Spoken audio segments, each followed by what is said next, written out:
We are live now. Welcome everybody, welcome all the participants, our distinguished speaker. So we are in the 7th day of our international webinar series organized by Department of Applied Nutrition and Dietetics, Sister Nivedita University. So this session will be moderated by our Professor Dr. Dash. So over to you, Momita. Momita, please unmute yourself. Okay. So am I audible now? Yes, you are clearly audible now. Okay. Good evening to all the participants and a very good morning to ma'am, because in there it's morning and here it's evening. So I welcome you all to today's webinar. And as the title of this webinar is entitled Unraveling the World of Nutrition, today we have with the topic of today's talk will be on food-based supplements. So we have with us, we are excited to have with us Professor Stella Wolf, and she is the professor and head of the Department of Human Nutrition Food from Virginia Polytechnic University. So we would love to hear from you, ma'am. We are all excited. And obviously, I'll hand over this platform to Dr. Nilanjan Das, who will introduce Professor Stella Volpe to all of us, to all the participants. Thank you, Momita. Very good evening to all the respected dignitaries, my fellow colleagues, dear students and participants, and a very good morning to Professor Volpe. So it's really honor for to have you as a speaker for this webinar series that we are organizing from the Department of Applied Nutrition and Dietetics, Sister Nivedita University, on the eve of National Nutrition Month in our country. So for audiences, I will introduce Professor Volpe, though she has actually very famous personality from the nutrition. So Professor Volpe is currently holding the position of a professor and head of the Department of Human Nutrition, Foods and Exercise at Virginia Tech. Her degrees are in both nutrition and exercise physiology. She also is an American College of Sports Medicine certified clinical exercise physiologist, a registered dietitian nutritionist, and a fellow of the American College of Sports Medicine. Dr. Volpe's research encompasses on obesity and diabetes prevention using traditional intervention, mineral supplementation, and by altering the environment to result in greater physical activity and healthy eating. She also conducts research on athletes of all levels, from recreational to professional. Prior to beginning her faculty appointment at Virginia Tech, Dr. Volpe was professor and chair of the Department of Nutrition Sciences at Drexel University for almost 10 years. And prior to that, she was on faculty at the University of Pennsylvania and at the University of Massachusetts Amherst. She is past chair of the United States President's Council for Fitness, Sports, and Nutrition, and the vice president of American College of Sports Medicine. Dr. Volpe is editor-in-chief of one of the very renowned nutrition journal, Current Nutrition Reports. She is also an associate editor of ACSM's Health and Fitness Journal, Translational Journal of ACSM, Health Equity, and Nutrition and Health. So Dr. Volpe enjoys with her husband and her pet German Shepherd dog whenever he gets time. And she is also a competitive hockey player, an ice hockey player, rower, and works out and competes in CrossFit, which is one of the very famous fitness band. So among her many works, today she will be presenting on food-based supplements. So we are all very excited to hear from you, Professor Volpe. Over to you. Thank you. Thank you all so much for the introduction, for inviting me. It's such an honor. And so, hi, everybody. I'm just going to share my screen here so you could see my slides. And I was really happy that India did well this year in field hockey at the Olympics. I really was rooting so hard for the women, because I think they got a bronze, right? Am I right? Yes, I was so happy. So I just wanted you to also know that. I am going to make sure, if you all have questions as I move along, or we can wait to the end, it's fine. but maybe if you drop them in the chat, that would be great. Is that okay, Professor Das? Yes, it's absolutely fine. Or okay, if you see a question and pop up and you're able to tell me, please do so, okay? Sure. Thank you. So today I'm going to talk to you a bit about food-based supplements for performance. And I just thought I'd share with you, this is my university, Virginia Tech, which is in Southwest Virginia. It's called Blacksburg, Virginia. So this is part of our campus. And so today I'm going to talk to you about two things, food-based supplements and also one of my favorite minerals, magnesium.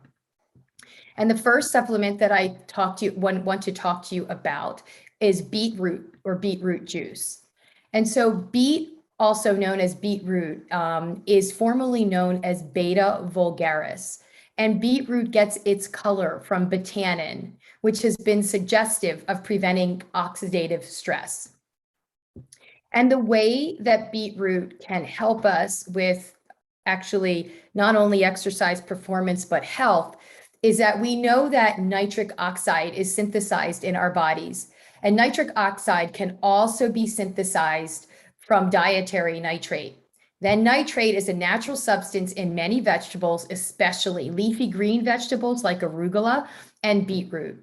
And then when we eat those products in the body, nitric oxide is synthesized by nitric oxide synthase via L-arginine. Then that makes nitric oxide. And the biggest thing that we get from nitric oxide is that it helps to dilate our blood vessels. And so that dilating of our blood vessels allows a greater amount of oxygen released into the muscle and a lower rate of oxygen uptake in an endurance exercise. There is very strong evidence that beets and beetroot juice help both endurance and high intensity performance. And those of you who might be interested in this have read articles about this conducted around the world. And so what I love about this is that, again, it's a food-based supplement. It's very good for us. It provides us with high antioxidants and high amounts of nutrients. And it's not a supplement that you have to buy. And so what I wanted to talk to you about today, because the evidence for exercise performance is very strong, but I wanted to share with you research on how it might help in disease. So in Stanaway et al. Conducted a systematic review on the performance and health benefits of beetroot supplementation in older adults. It is unclear if beetroot juice affects older adults who have an age-related decrease in nitric oxide and a higher risk of disease. So they conducted a systematic review of 12 randomized crossover control trials using food-based nitrate supplementation in older adults. They wanted to evaluate the potential benefits of beetroot juice on physiological and cognitive performances, as well as cardiovascular, cerebrovascular, and metabolic health. And what they found was, from a physiological performance standpoint, beet juice improved chronic obstructive pulmonary disease and peripheral artery disease. And with heart failure, it helped to preserve ejection fraction. With respect to their measures of cognitive performance, they found mixed results, although again, the high antioxidants in beet juice has been shown to help cognitive performance. With respect to cardiovascular health, 6 studies showed an improvement in blood pressure and blood flow. And with respect to cerebrovascular health, 1 study showed improvement in cerebrovascular health. So these studies indicate that beet juice can be a lovely food-based supplement, or beets, to help people with a variety of either prevention or helping to manage some chronic diseases, especially those related to blood flow, i.e. cardiovascular disease and cerebrovascular disease. So another one of my favorite food-based supplements is Tart cherry juice. And if I were seeing all of you, which I'm not, I was going to ask you, and I can ask you at the end, how how sort of prevalent beets are and tart cherry juice is in India, because this, I hope that you have access to both of these, because I think, especially if you're in athletics, these can be very helpful. But also, when you're going to hear about tart cherry juice, is that it can help with muscle soreness and also with osteoarthritis. So what is tart cherry juice? First of all, it may reduce inflammation either from osteoarthritis after a challenging endurance or ultra endurance bout of exercise. Tart cherries are specifically called Montmorency and Ballantine cherries because they have the highest antioxidant capacity. And like tomatoes, after processing, these tart cherries actually maintain or even increase their high antioxidant capacity. Therefore, they become even more of a benefit when they've been processed to juice, even before, like compared to eating them as cherries. So Bell et al. Examined the effect of Montmorency tart cherry concentrate on markers of muscle recovery following prolonged intermittent sprint activity. And I'm going to stop here to say that when I talk to people about tart cherry juice, as a matter of fact, I said this to one of my friends after working out this morning, is that tart cherry concentrate is nice because from an economical standpoint, you only need a tablespoon or two a day. So it lasts you longer, but also, it's just that it's kind of nice economically that you're not using a whole bottle or half a bottle every day. And I've lost there we go. Okay, so what Bell et al. Did was they conducted a study on 16 semi-professional male soccer players. And they did put dietary restrictions on these soccer players during the study duration, simply that they weren't consuming very high antioxidants during the study.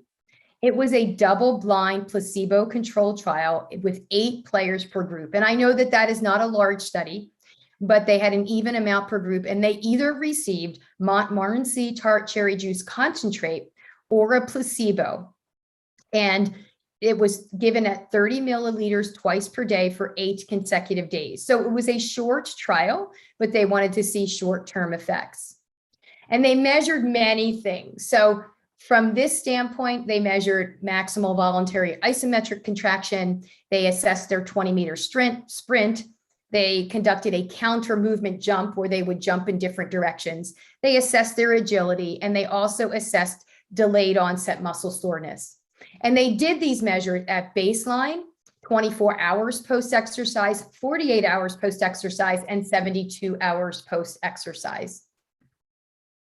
In addition, they assessed from a standpoint of direct measures of inflammation, interleukins 1 beta, 6, and 8, as well as tumor necrosis factor alpha, C-reactive protein, creatine kinase, and overall oxidative stress measures. So these were blood measures that they measured at baseline, 1, 3, and 5 hours post-exercise, and then 24, 48, and 72 hours post-exercise. So what they found with maximal voluntary isometric contraction, counter movement jump, and agility, with all of that, the soccer players who were on the tart cherry juice concentrate recovered significantly faster than those given the placebo. With respect to delayed onset muscle soreness, they found significantly lower ratings with tart cherry juice concentrate compared to the placebo. And delayed onset muscle soreness, or DOMS, is assessed by a validated questionnaire. With respect to acute inflammatory response, interleukin 6 was the only one that was significantly decreased with tart cherry juice concentrate, still indicating, though, that it can help with inflammatory response. So tart cherry juice concentrate can accelerate recovery following prolonged repeated sprint activity such as soccer. And polyphenol-rich foods like tart cherry juice concentrate are effective in speeding recovery following various types of intense exercise. Now, tart cherry juice can be a good supplement for athletes, but especially for masters athletes who may have osteoarthritis. Even if you're not a master's athlete and you have osteoarthritis, it can be helpful. Again, it's working with the inflammatory mark of response in your body. And so, and in addition, hypertension, inflammation, and oxidative stress are important factors in the development of cognitive impairment. So Chai et al. Examined if daily consumption of tart cherry juice would improve cognitive abilities. They conducted a 12-week randomized control trial, and they included 37 adults, 65 to 80 years of age, and they all had normal cognitive function. They randomly assigned them to consume either 2 cups of tart cherry juice. In this case, it was juice and not concentrate, and that was in 20 participants, or a controlled drink daily, which was a cherry flavored Kool-Aid in 17 participants. Compared to the control group, the tart cherry group had increased contentment with memory scores.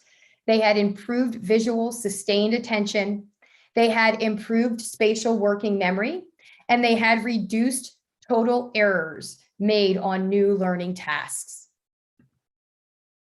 So daily tart cherry juice consumption may improve cognitive abilities, and this may be through antioxidative and anti-inflammatory properties of tart cherry and its ability to lower blood pressure.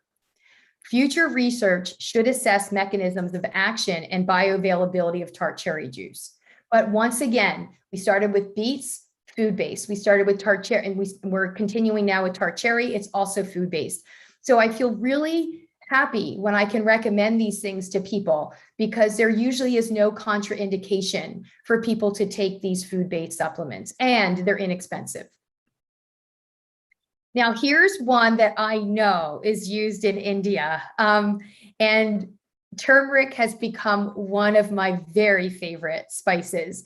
It is in my house all the time. I try to have it daily, probably not as well as all of you, but it is one of my favorites. So turmeric, I'm sharing this with you, and I know you already know this, but it is a member of the ginger family. And it is a bright yellow aromatic powder obtained from the rhizome of a plant of the ginger family, used for flavoring and coloring in Asian cooking, and formerly as a fabric dye. The compound called curcumin, or curcumin longa lin, is what gives turmeric its yellow color. And curcumin is the main curcuminoid of turmeric and gives turmeric its anti-inflammatory properties. I often tell people curcumin is to turmeric like vitamin C is to an orange. So we talk about turmeric sort of as a whole being what gives us the anti-inflammatory properties, but in actuality, it's the curcumin or the curcuminoids within the turmeric. So Haroyan and colleagues conducted a 12-week study with 201 participants, 40 to 70 years of age, 90% of whom were women. And they had 3 groups who took similar looking capsules 3 times per day. One group consumed 330 milligrams of curcuminoids, another 350 milligrams of curcuminoids combined with 150 milligrams of boswellic acid, which is also a known anti-inflammatory. And then the third group received a placebo. And note that when it comes to research, it's easier and more controlled if we can use supplements as opposed to telling people like make a turmeric paste or add it to your food, because we know the amount that we're giving them. They measured osteoarthritis index using what's called the Western Ontario and McMaster University's Osteoarthritis Index, also abbreviated as WOMAC. And the WOMAC is a validated and commonly used questionnaire to assess state of pain, stiffness, and physical function in individuals with osteoarthritis. What they reported was that curcuminoid or curcuminoid plus boswellic acid had significantly decreased pain from osteoarthritis with improved physical function. So those individuals in both groups, significantly better. But the curcuminoid plus boswellic acid showed a slightly better improvement than curcuminoid alone. So the combination of curcuminoid and boswellic acid may have resulted in a synergistic effect of these compounds on inflammation resulting from osteoarthritis. And I wanted to say here that it's important for us to realize that, again, turmeric or curcuminoids alone can be very effective. Based on this study, they found that the boswellic acid gave a bit more of help with inflammation. So you might want to consider that, if you are going to take a supplement and they combine it with boswellic acid. Another one of my food-based supplements that's one of my favorites is capsaicin. And I don't know about you, again, I'm not seeing all of you to know that I do like spicy foods. And so when I started reading about capsaicin, I was excited because it's in hot chili peppers. So capsaicin, also known as 8-methyl N-vanil trans-6-nonenamide, is a chemical compound and phytochemical found predominantly in chili peppers. And it can affect different organs because it is an agonist of transient receptor potential vanilloid 1, or TRPV1. So capsaicin can lead to the stimulation of the sympathetic nervous system, which can lead to increased catecholamine concentrations and then subsequent fat oxidation and energy expenditure. So the effects of on weight loss and exercise performance have been assessed. And the effects of weight loss have been shown to be pretty promising. However, people would need to consume quite a bit of capsaicin daily for it to really affect weight loss. With exercise performance as well, for both of them, as I said, capsaicin stimulates TRVP1 in skeletal muscle, increasing calcium release by the sarcoplasmic reticulum. This then augments the interaction between the actin and myosin filaments in our muscles fibers, which will result in greater force output. So in this regard, capsaicin might help to increase exercise performance if it's resulting in greater muscle force output. So the next several slides, I'm simply going to go over several research studies, several of them conducted in the same lab. And there's nothing wrong with that, except that we need to have more studies on capsaicin with respect to exercise performance. So De Freitas et al. Conducted several studies. This study here was a double-blind, randomized, placebo-controlled crossover design study, and they gave either 12 milligrams of capsaicin versus a placebo. And just as a reminder for all of you, right, randomized placebo-controlled means that neither the researcher nor the participants know what they're on. And crossover means that you would receive both of the you would receive both the placebo and the capsaicin, randomly assigned to which one you would get first, and there would be a washout period in between. So in this regard, although they only included 10 men, that basically almost doubles your sample size because each person acts as their own control and because of the crossover design. So these individuals were about 24 years of age. They were about 78 kilograms in body weight and about 178 centimeters tall. And they performed a 1,500 meter running time trial at 45 minutes post supplement or placebo. And mind you, these were given as supplements, not as red chili peppers. I just want to be clear about that. They also measured rating of perceived exertion, or RPE, and they measured blood lactate concentrations. Compared to the placebo, the men ran significantly faster and RPE was significantly lower with capsaicin versus the placebo. However, there were no significant differences in lactate concentration between groups. Now, again, this is the same researcher and the same design, but these men then were a little bit younger at 23 years of age, about 82 kilograms, 175 centimeters in height. And what this one was focusing on was weightlifting. So these individuals, again, crossover design, given 12 milligrams of capsaicin versus a placebo. And they conducted 4 sets of squats to failure, and that was 45 minutes post supplement or placebo. And then they conducted a 70% of 1 repetition maximum with 90-second rest between intervals between each set. And they again measured RPE and blood lactate concentration. What they reported was the total amount of weight lifted was significantly greater with capsaicin versus the placebo, and RPE was significantly lower with capsaicin versus the placebo. But again, no significant differences in lactate concentrations. And then another study by De Freitas et al., where they, again, a randomized double-blind study. This time it was not crossover, and they either gave them 12 milligrams of capsaicin versus a placebo, 13 active men, about 24 years of age, about 78 kilograms in body weight, and about 176 centimeters in height. They had 2 high-intensity intermittent exercise bouts at 45 minutes post-supplement or placebo. And capsaicin significantly increased time to exhaustion versus the placebo with no differences in RPE or blood lactate concentrations.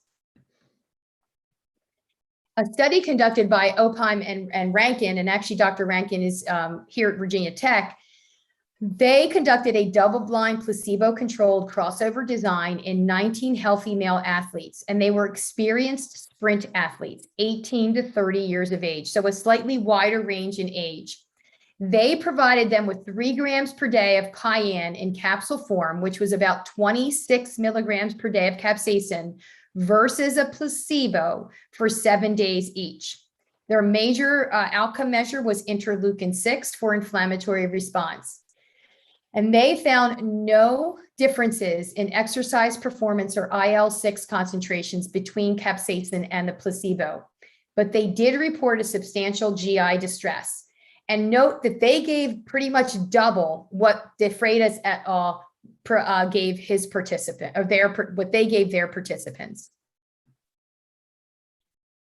So I talked to you about beets, beetroot juice. I talked to you about tart cherry juice and turmeric and capsaicin. And now I'm just going to finish up my presentation with magnesium. And magnesium, as I said, is a mineral, one of the minerals that I study. And it's one of my favorite minerals. For some reason, I just really like magnesium.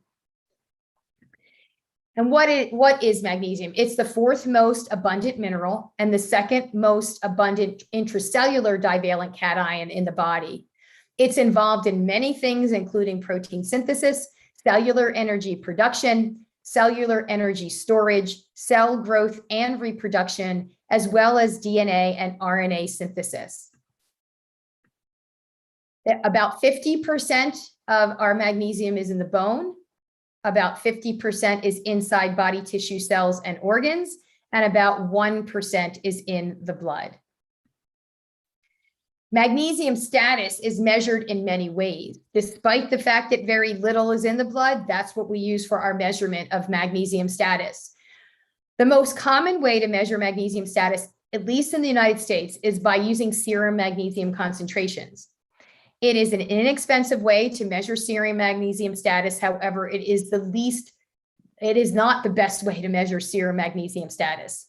A really good way to measure serum magnesium status is using ionized magnesium, which does require a couple of other steps prior to analyses, but that's the best way.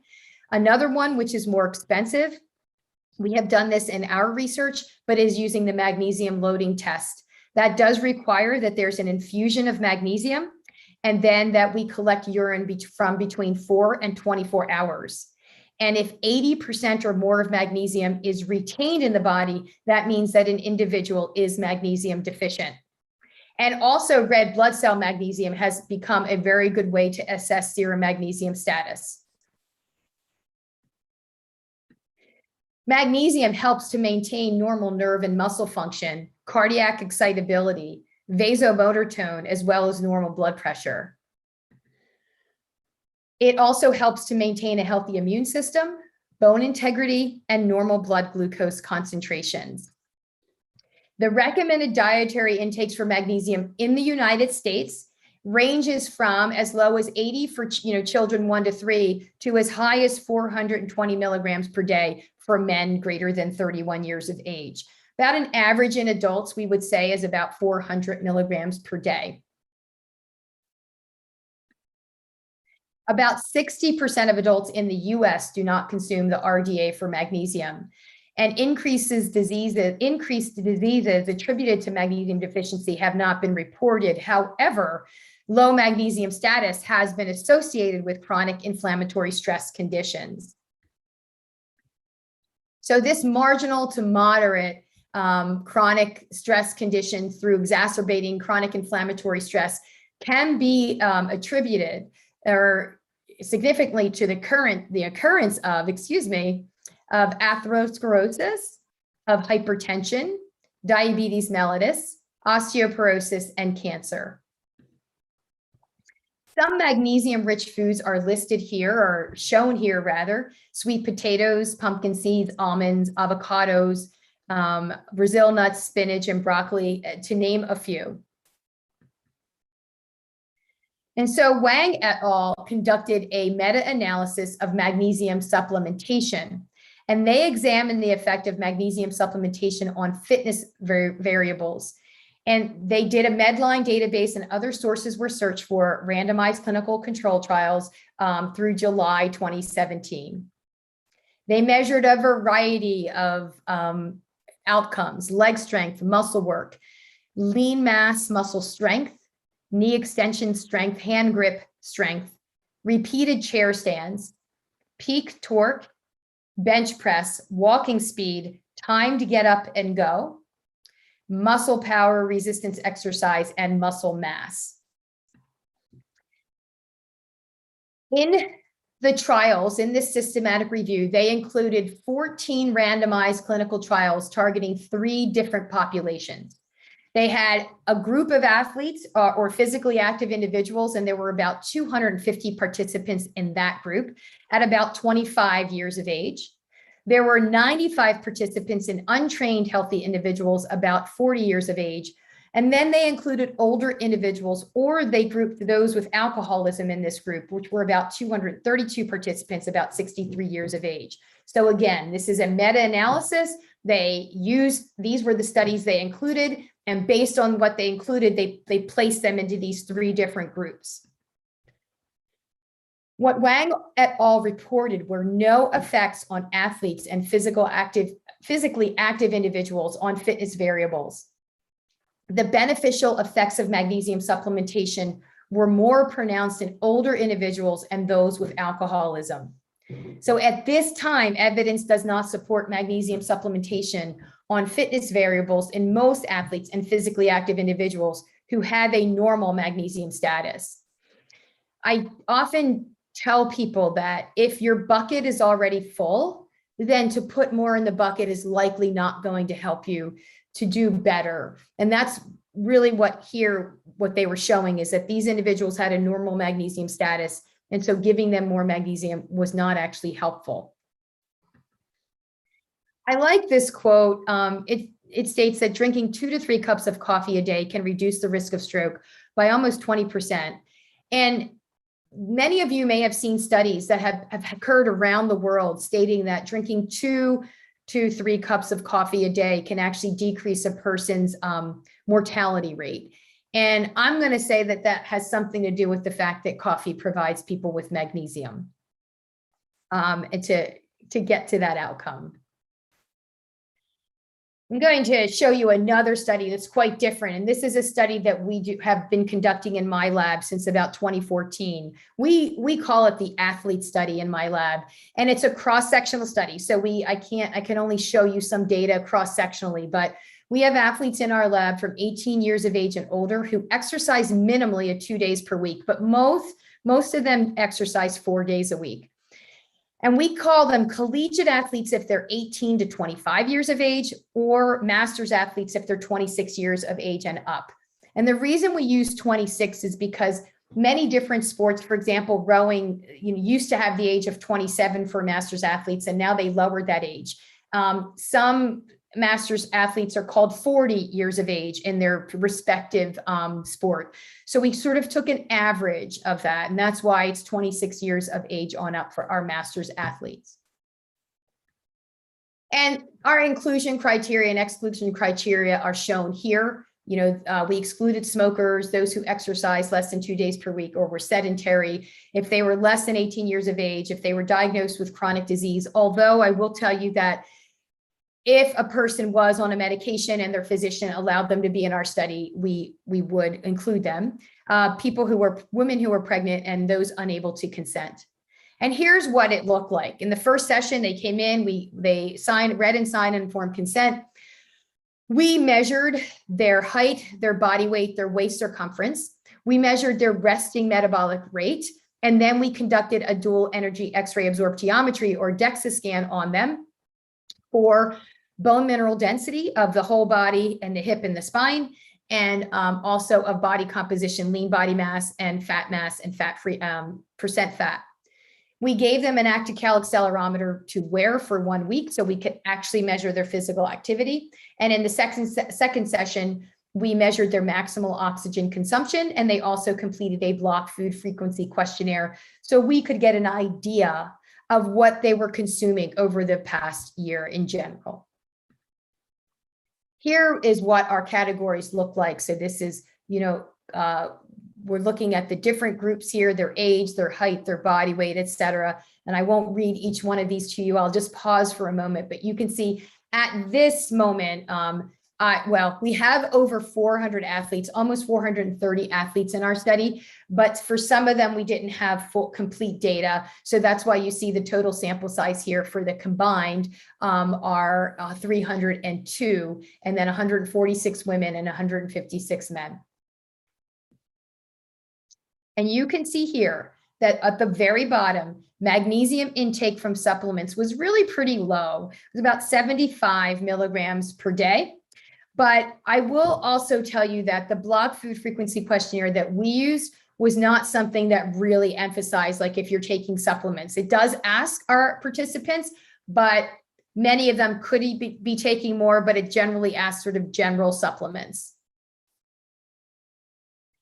And if you look at the whole sample size, this is dietary intake. Women and men combined were consuming almost 378 milligrams per day of magnesium. And then the women about 353 milligrams per day and the men at 400.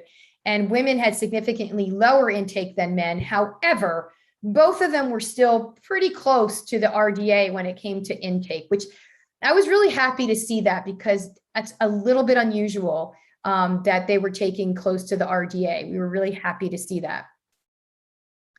So I'm going to wind up, and I do see questions are coming in, but I talked to you today about food-based supplements, about magnesium, and a couple of research studies about them all. And generally, we want to think of, when we look at years ago, fat causes obesity and heart disease, avoid fat, right? And then there's now where there's no such thing as unhealthy fats, or too much fat. So I'd like to say we should all be in a happy medium. I'm a big proponent of, consuming something more toward the Mediterranean diet. When I look at the diet in India, your diet is so healthy. It's so full of fruits and vegetables, and especially vegetables that, this happy medium, I think, is very easy, I hope, for many of you to achieve. And I show this slide almost every one of my talks, and that's because I have German Shepherds who you will see in just a minute. But this is showing you that it does take us some discipline to eat well, to exercise well. So, in everything I told you, and say you wanted to start taking tart cherry concentrate, it takes a little discipline to do so. These dogs are all sitting there nicely watching the cat go by. And this, my husband and our two dogs, Sasha to the left and Bear to the right. And I truly thank you all for your attention and this invitation to be on this with you today in India. The beauty of Zoom is I can be with you, although it would be great to come to your country, that I can be with you. So thank you. Thank you for your attention. And I can start looking at the chat, but I'll hand it back to either of the Professor Dasses to see if there's anything that they might want to say before I start looking at the chat. Thank you, ma'am. Thank you. It was really a wonderful session, and we were all clinged to the topic, like we could not move for a bit. But before we move on to the chat session, ma'am, we have with us our Honorable Vice Chancellor, Sir, Professor Dhruvajyoti Chattopadhyay with us. I would like to request him to say a few words before we can move on to the question answer session. Sir.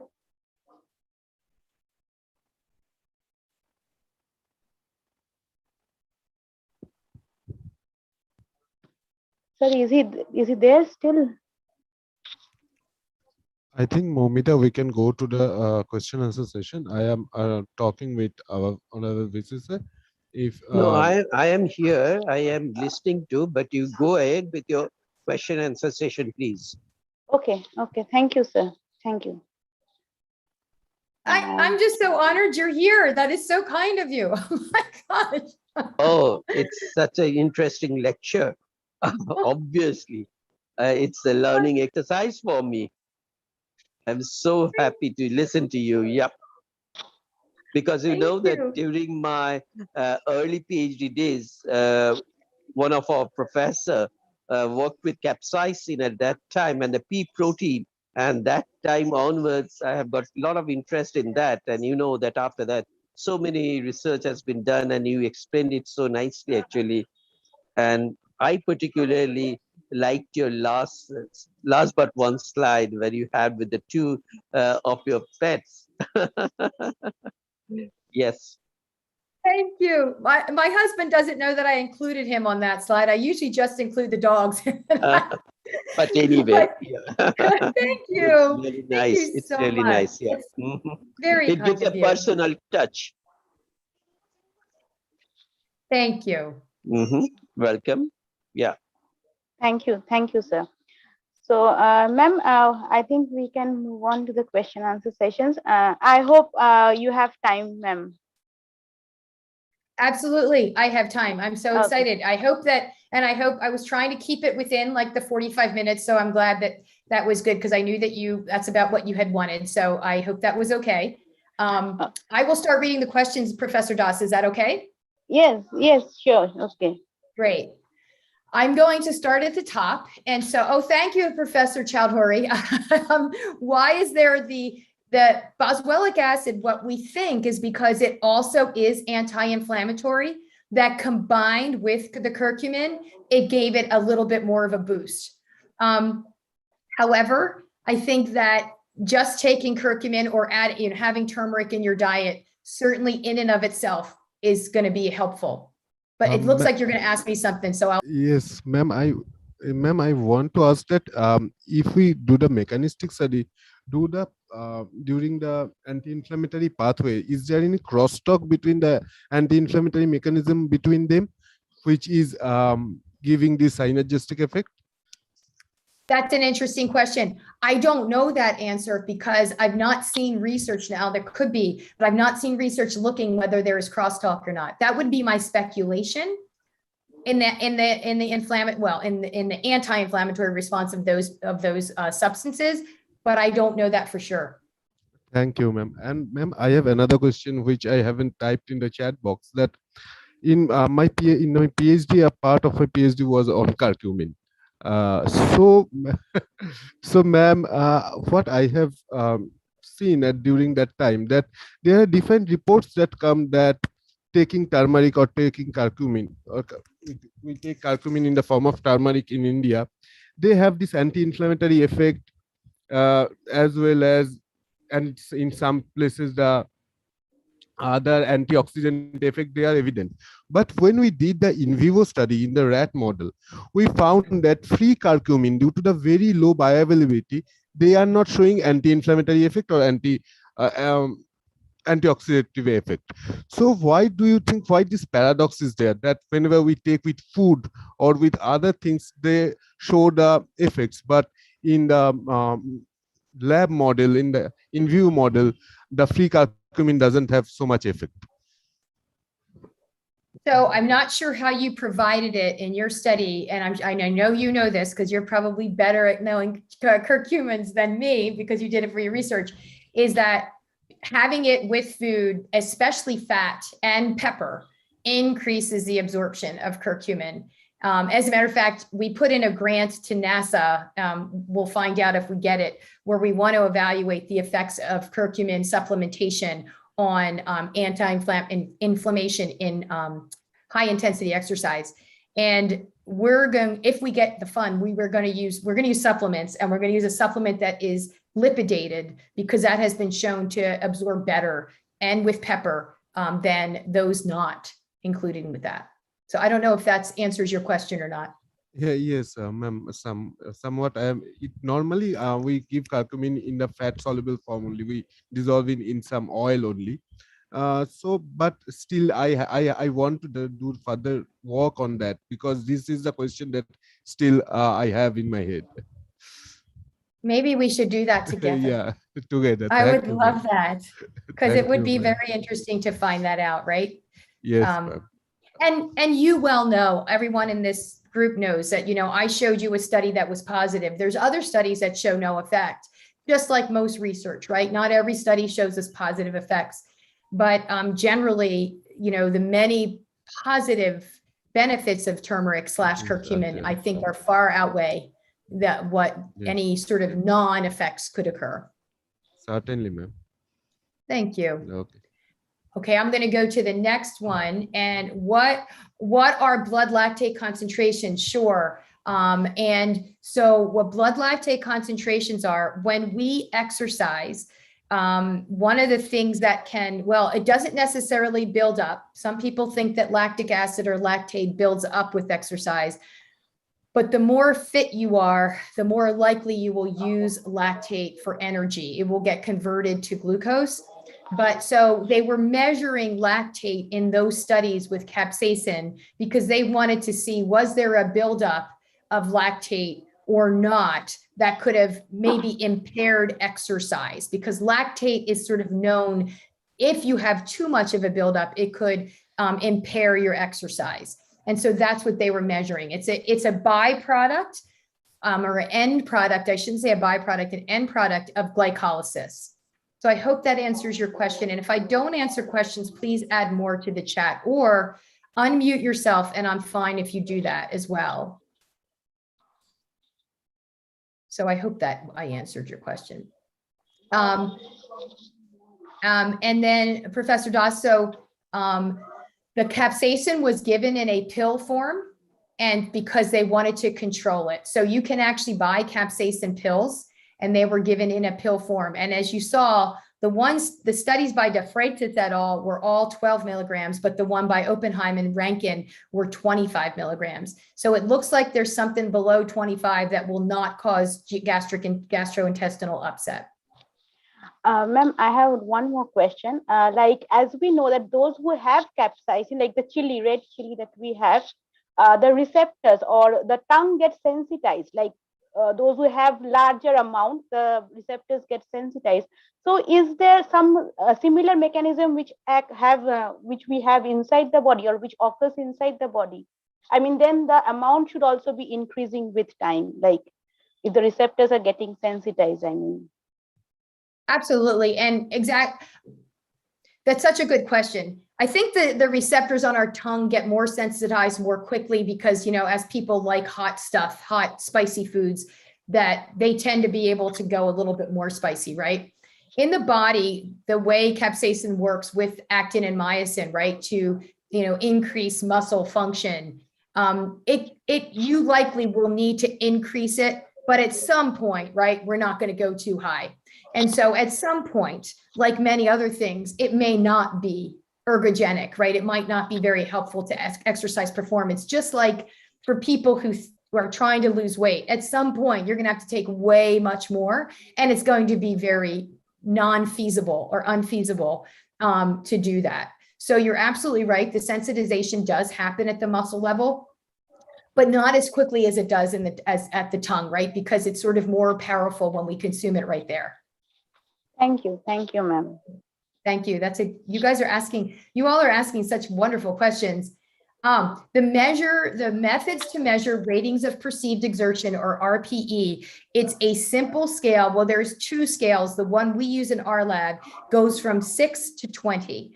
And basically it was developed by a person named Borg years ago. And what we do when we're in the lab is we hold up this pretty big chart and we ask people to point to it because they're wearing typically their mouthpiece for maximal oxygen consumption.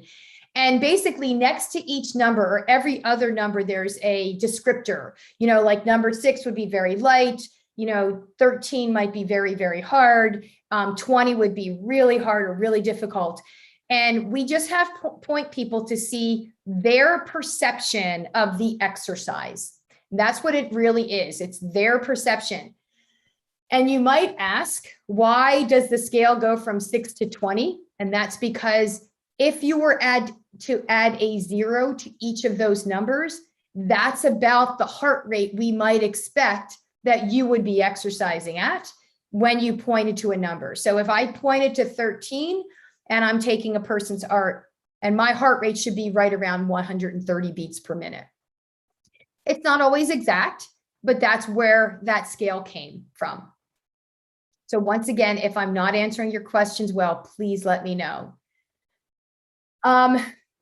Next question is, how does tart cherry juice cure hypertension? I can't tell you that it cures hypertension or cures cardiovascular disease. What it can do, the way it can work to help people with hypertension is this, that it can, because of the nature of tart cherry juice, because of the fact that it has such high antioxidant properties, it can help with sort of lipid concentrations.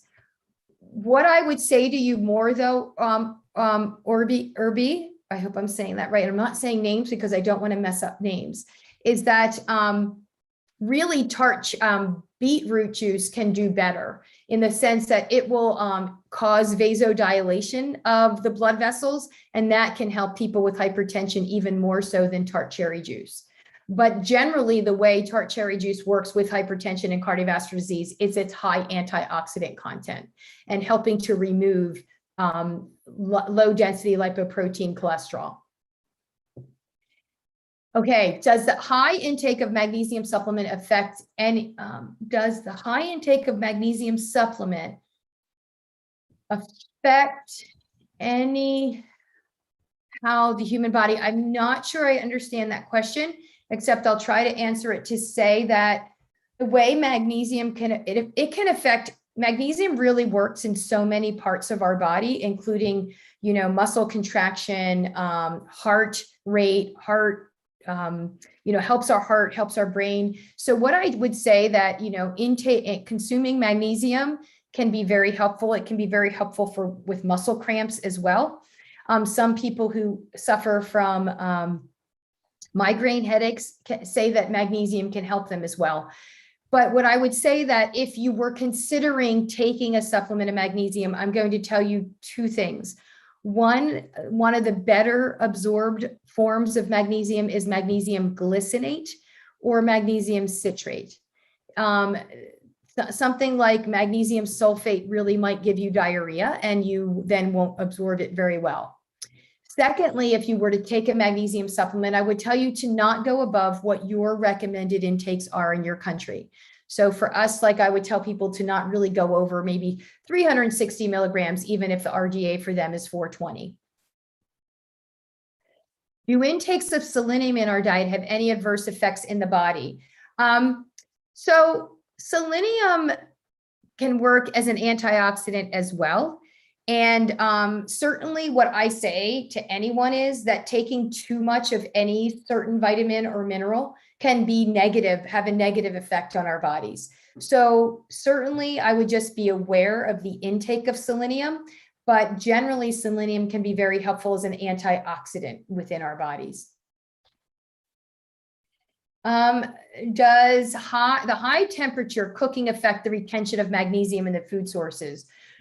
So for many foods, we want to ensure the high temperature, not so much as just making sure, for example, if you're cooking something like broccoli, that you're not boiling out the magnesium, right? That maybe you steam it or boil it very quickly. But generally the high heat. certainly can affect the nutrients in any of our foods, but you still will retain quite a bit of nutrients, including magnesium in the food. Faiza, why pregnant women should not take turmeric? I'm not sure that I said that, but just so you know, turmeric is contraindicated in people who might be who are taking blood thinners, because turmeric can increase that blood flow, which is good. But if someone were to start taking turmeric as a supplement and were on a blood thinner, I would definitely check with their physician. In a country like India, where it's such a staple part of your diet, I don't know that it matters quite as much, because someone is being very consistent in how they take it, right? You guys are all consuming it typically. And I hope I'm not wrong to say typically almost daily. Is that correct? Am I being wrong? Right? It's in your diets. Okay, Yes, good. yes. Thank you, Professor Das. I thought so, but I didn't want to make assumptions.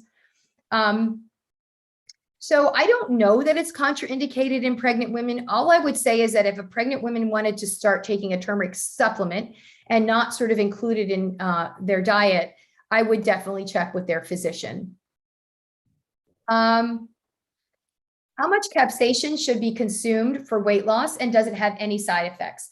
So if it were consumed for weight loss, I would not go above maybe 20 milligrams per day. But as I said earlier to Professor Das, certainly at some point you might not see an effect of capsaicin on weight loss.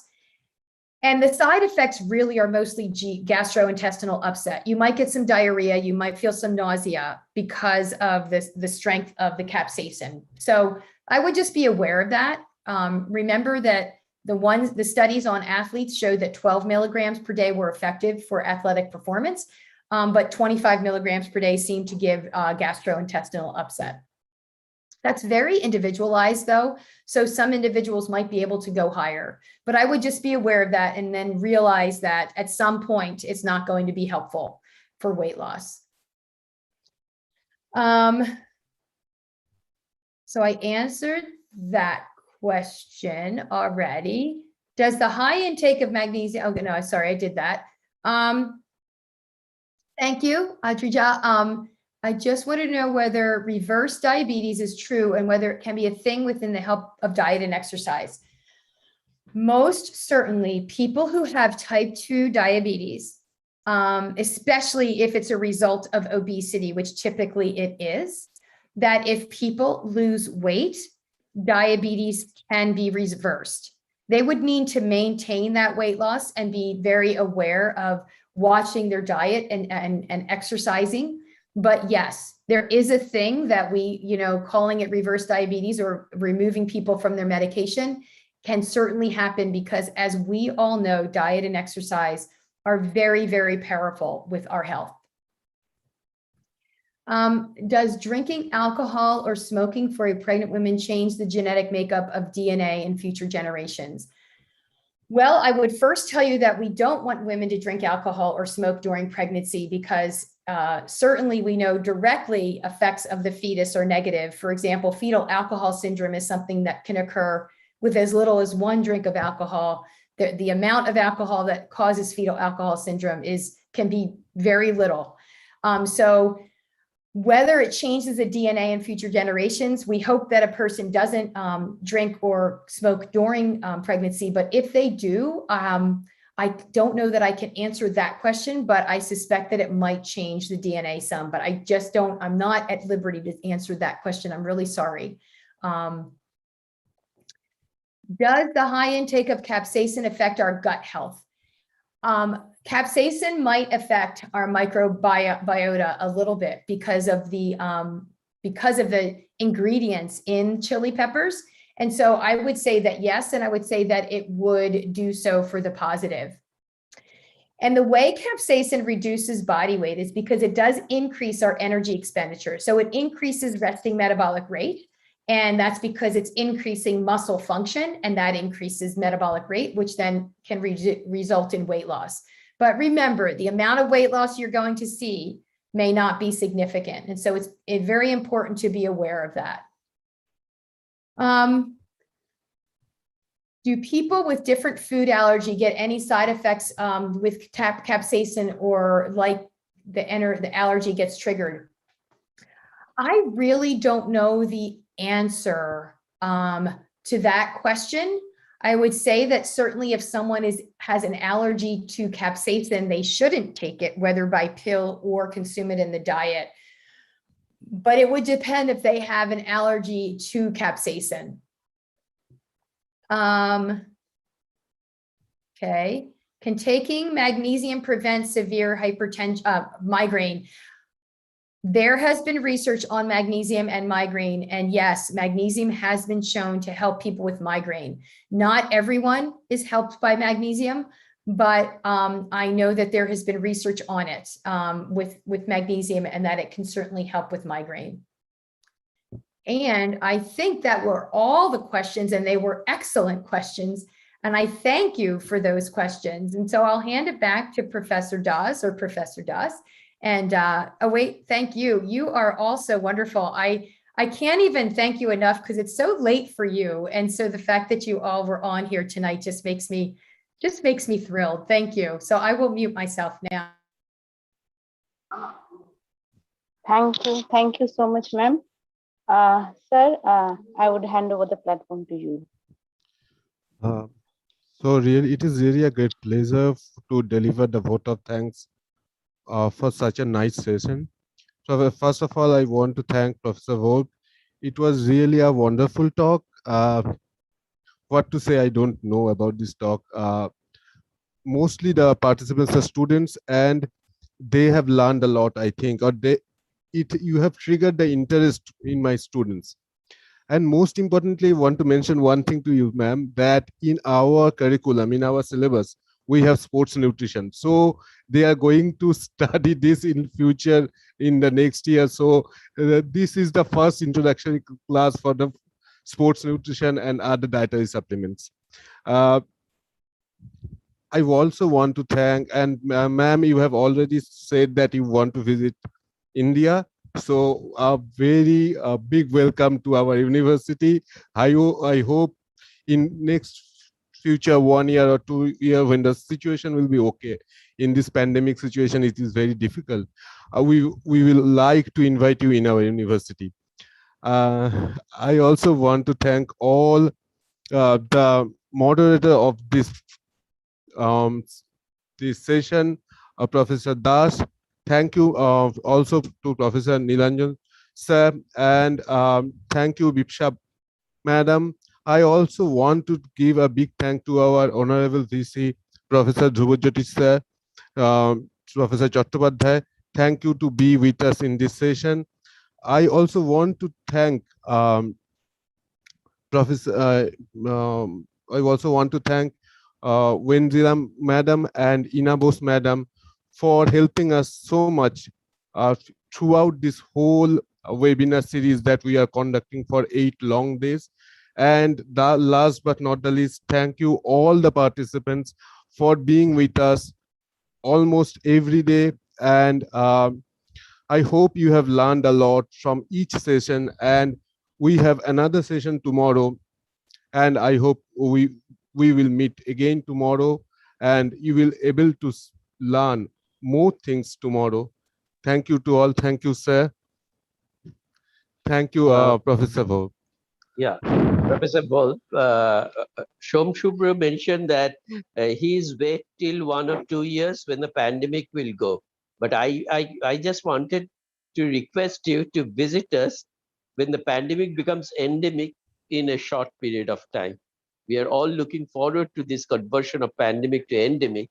And so I'm sure that your visit to our university, and also in the meantime, if we can actually jointly collaborate in certain research projects, I shall really appreciate that, because your guidance are going to help our faculty members to develop real strong research projects together to submit to the international funding organization, which is very important right now. So looking forward to your support and your visit. I really want to thank you, your team, and everyone who are present till now in this seminar. Thank you. Thank you so very much for that. And I would love to collaborate with your faculty. They're just, it'd be so much fun. I just think international collaborations are wonderful. And I don't think I've ever collaborated with anyone in India. I've collaborated with my friends from India here, but not in India. So I think that would be even more fun. Thank you for saying that. Thank you, Professor Volp. And with this, we today we want to end this session. Thank you. Thank you. Thank you. Have a nice Thank you, everyone. Mhm. It was Thank such you. a pleasure. Have a lovely evening. Thank you, ma'am. Thank you.